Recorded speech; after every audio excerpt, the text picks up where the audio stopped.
A finales de 1942, una carta rutinaria llegó hasta el escritorio de Martin Bormann. Él no era un burócrata más. Era el secretario personal de Adolf Hitler, el hombre que filtraba quién podía acercarse al Führer y quién quedaba condenado al silencio. Lo más perturbador fue que aquella hoja, perdida entre cientos de documentos del Tercer Reich, contenía una súplica desesperada por la vida de una sola mujer, una monja austríaca llamada Helena Kafka. Esa carta no pedía dinero ni privilegios, pedía algo mucho más incómodo para el régimen: misericordia.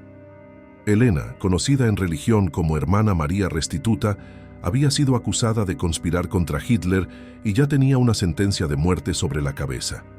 La decisión de Bormann podía salvarla o borrarla para siempre. Hoy, en este nuevo episodio de Crimen Oculto, vamos a contarte la historia de la monja que se atrevió a desafiar al Tercer Reich y pagó el precio más alto. Antes de continuar, suscríbete a Crimen Oculto y activa las notificaciones. Helena Kafka nació el 1 de mayo de 1894 en la ciudad de Brno, en el entonces territorio austríaco. Era la sexta hija de un zapatero, así que creció lejos del lujo. Cuando tenía apenas 2 años, su familia se mudó a Viena, la antigua capital del Imperio Austrohúngaro. Allí descubrió que el brillo de los palacios no alcanzaba para ocultar el sufrimiento de la gente común. En la adolescencia trabajó como empleada doméstica y como vendedora en una tienda de tabaco. Eran trabajos duros que la pusieron frente a frente con la enfermedad, el cansancio y la pobreza. Tal vez por eso, cuando a los 19 años decidió formarse como enfermera, no lo hizo por conveniencia, sino por vocación. Pronto consiguió un puesto en un hospital municipal del barrio vienés de Liesing, y allí conoció a un grupo de monjas franciscanas que marcarían su destino. A los 20 años, Helena dio un paso que cambiaría su vida para siempre. Ingresó en la congregación y tomó los votos religiosos. Juró obedecer a Dios, servir a la iglesia y socorrer al prójimo siempre que pudiera. Nadie que la conociera de cerca la describía como una fanática, pero todos coincidían en algo: era coherente hasta el extremo. Sus superiores le dieron un nuevo nombre: María Restituta. Restituta había sido una mártir del siglo IV después de Cristo, torturada bajo el mandato de Diocleciano. El eco de esa historia antigua parecía una advertencia de lo que vendría para la nueva portadora del nombre. Tras completar el noviciado, María Restituta regresó al hospital municipal. No quería claustros silenciosos, quería pasillos llenos de pacientes. La Primera Guerra Mundial convirtió su vocación en una prueba brutal. Los heridos llegaban con pulmones quemados por gas mostaza, miembros arrancados por explosiones y miradas vacías por lo que hoy llamamos estrés postraumático. En medio de ese infierno, la monja se convirtió en una figura firme, una mano que cura, una voz que consuela. En 1919 fue trasladada a un hospital en Mödling, a unos kilómetros de Viena. Allí se transformó en enfermera jefe de quirófano. Durante más de una década fue la columna vertebral de la sala de operaciones.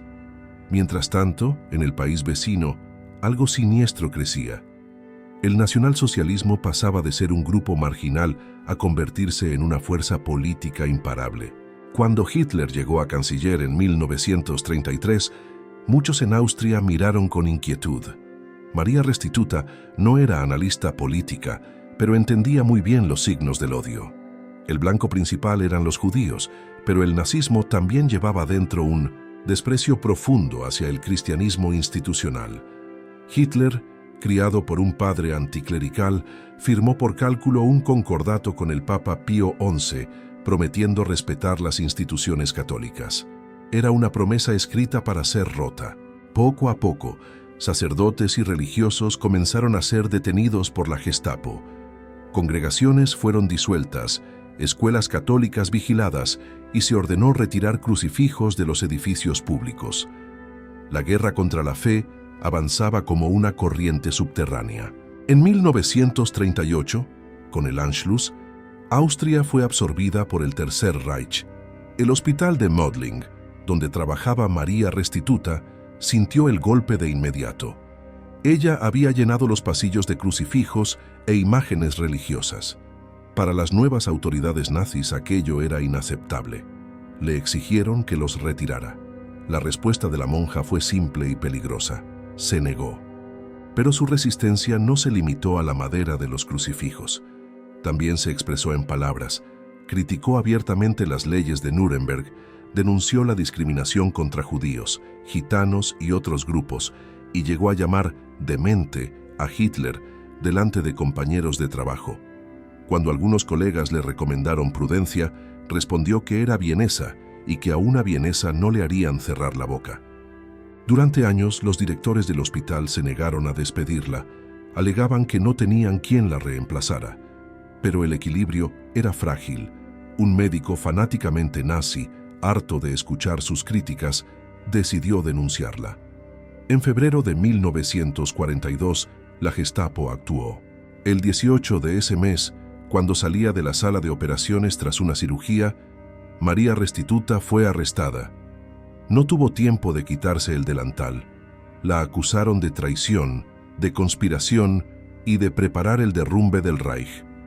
El expediente incluía sus frases contra Hitler, su negativa a retirar crucifijos y la copia de unos panfletos considerados hostiles al régimen. En octubre de 1942 fue sometida a juicio ante un tribunal nazi. Allí ocurrió algo revelador. Los jueces le ofrecieron una salida.